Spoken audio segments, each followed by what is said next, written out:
I'm going to move into a few other techniques that you can use.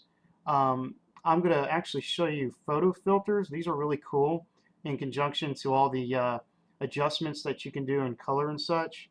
So I'm going to look at the image that's the house in color. Now, if I turn this off and turn it back on, you notice my house is disappearing. So what I've done is I took the group where it's named House and Color DOF. I took these two layers and merged them together, and then I created a new layer, and then I merged the group with the new layer to compile it all together into one. So keep that in mind. It's a neat little trick. And what I'm going to do here is, now that I have the house by itself, um, and I've got the group turned off because I just kind of use that as like a setup.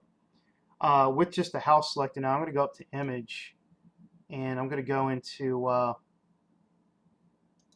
whoops, I had the group selected, the layer. I need to select the layer for the house. Image adjustments, and I want to use what's called photo filter. These things are really neat. So you can take an entire color and you can indicate how much color you want to be placed into that as it applies to color theory. So I want to do a complementary color scheme for this. So I'm going to do a red, and all of a sudden that is completely red based off the density meter here of the photo filter, and it works across the whole image. Really helps in like time and having to try to figure out those colors across the whole image itself. So I'm going to click OK. And then what I'm also going to do is, because the house is got that more of a red tint to kind of give it that eerie feeling, which is what I'm going for. The background, DOF and color, I think that's what I called it. Yep. I'm going to take the background now, and just like the house, I'm going to right click and duplicate the group. This is what I did for that house layer. And then I'm going to create a new layer. Actually, I'm going to move this layer on top of that one first. And then I'm going to hold Shift and select that copied group. And then I'm going to right click again and go to Merge Layers. And then I'm going to rename this BG. Let's just call it BG New. And I can turn off the one with the group now. And now, since they're all merged together in that layer, I'm going to go and do the same exact thing here. So adjustments, and I'm going to go to photo filter. And this time I'm going to use a green. So here looks like a green. Looks like I got a deep emerald green, which is kind of cool. Let's just look at the green. And there it is. So now I'm using the complementary color scheme, and they're both colors are contrasting one another. And I can apply as much green as I'd like into this to give it that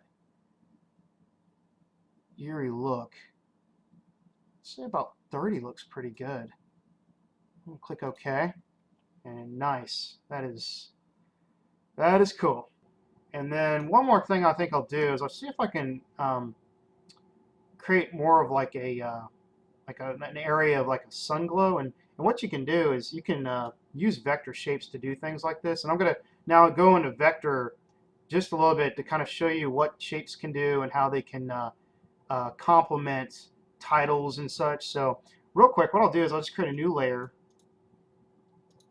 on top, just a blank layer, and we'll just call this sun.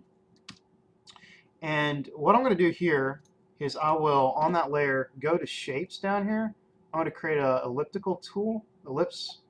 tool, and I'm just going to create it right across this area. And when that's applied, you can select whatever color you want from the properties here. And I'm going to do a white because that's kind of mimicking my light rays.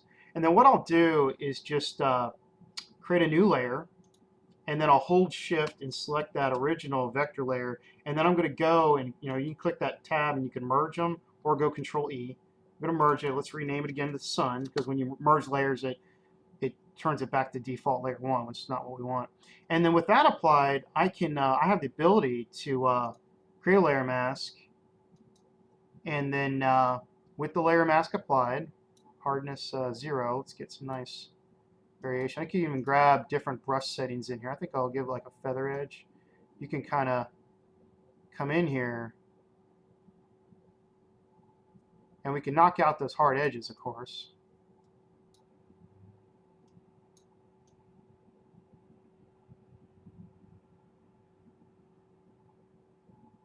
And then what I'll do is taking that like orb of light, I want to make it look like the sun's kind of focused in this area because that's where all the light rays are kind of concentrated on.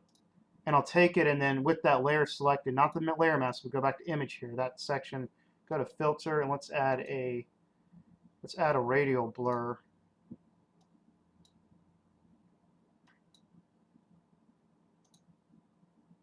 Let's see if I can do a zoom.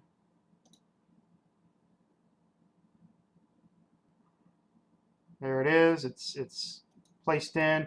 Looks like I got a little got some extra hard edges here that I can just kind of clean up a little bit. So I want to look like the light's right there. So again, I'll go back to my my layer mask. I'll grab my brush tool, and I will just let's go like a bigger size for my brush tool. That looks pretty good.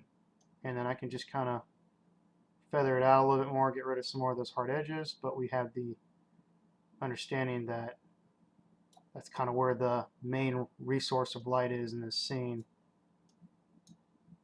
That looks good.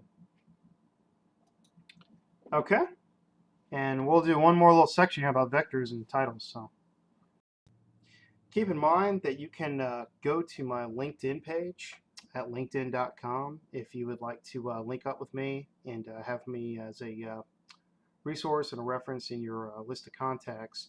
You can send me a message at my LinkedIn, and that will reach out to my Yahoo email, hence my Gmail accounts, and I can always be there to help you. Thank you for watching, and look forward to working with you.